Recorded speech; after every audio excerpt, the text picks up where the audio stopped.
Welcome to eBritish Ielts. So today we are going to talk about a very important part of grammar which is often ignored by a lot of people. It's punctuations. Now punctuations are certain marks that you use for ending sentences, for joining sentences, after an interrogative sentence, or while claiming something or exclaiming something. These are extremely important. If you don't use them appropriately, the whole meaning of your sentence can change. Your sentence will stop making any sense if you don't use it. So it's very essential that you pay appropriate amount of attention to punctuations while you're preparing for your IELTS exam and also in general. So this video is specifically helpful in the writing module of your IELTS exam, because if you do not use appropriate punctuations at appropriate places, you will end up losing a lot of marks. So pay attention and let us learn what punctuations are. So first, there are broadly 7 types of punctuation. So we'll start with the first one, which is full stop. A very common punctuation mark which is very essential. We have to end every sentence by using a full stop. It's just a simple tiny dot that you put after every sentence and before beginning a new sentence. Now a point to remember here is that whenever you end the sentence by placing a full stop, you have to start the new sentence with a capital letter. Do not start a new sentence with a lowercase letter after putting the full stop. You are going to lose marks and it's not the correct use of English. So always remember that you are starting a new sentence with a capital letter.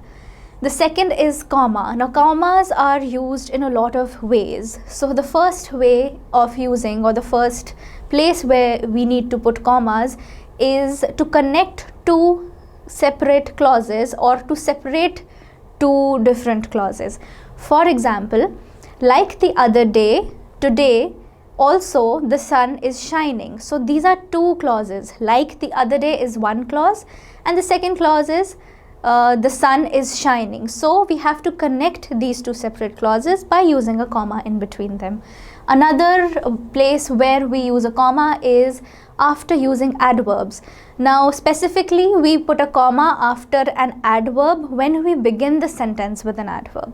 For example, undeniably success needs hard work. So undeniably here is an adverb and we will put a comma after that. So it will be undeniably, comma, success needs hard work. So this is going to form your complete sentence. The third is while listing more than 2 things. So here we separate each word or each thing with a comma while we are listing more than 2 things. For example, the fruits that I like are apple, comma orange, comma banana, comma grapes and pineapple. So we are using a comma after each and every fruit to make it separate from the first one. The fourth one is while using multiple adjectives. So here we'll learn from an example. So there's a sentence that is, today is a warm sunny day. What kind of a day it is? Warm and sunny. So here we are using 2 adjectives, that is warm and sunny. So for separating these 2 adjectives, we are going to place a comma in between them. So it will be, today is a warm, comma, sunny day. So this is how we have to use commas at appropriate places to make meaningful sentences. The third is an apostrophe. The use of apostrophe is limited. It's only used in one way. That is when we are showing ownership of something. For example, this is my mother's car. Whose car is it? Who is the owner of the car? My mother. So we're going to put an apostrophe S after mother. So this is how an apostrophe S is used, or an apostrophe is used while showing ownership of something. The fourth is a question mark. Now this is an extremely important punctuation. Do not get confused between a full stop and a question mark.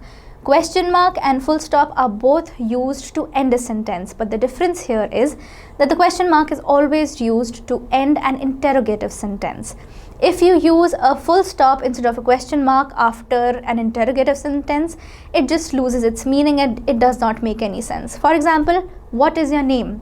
Here you are going to use a question mark and not a full stop. If you do not use a question mark and instead of it you use a full stop, then it's not a question anymore. It's just a general statement which doesn't make any sense.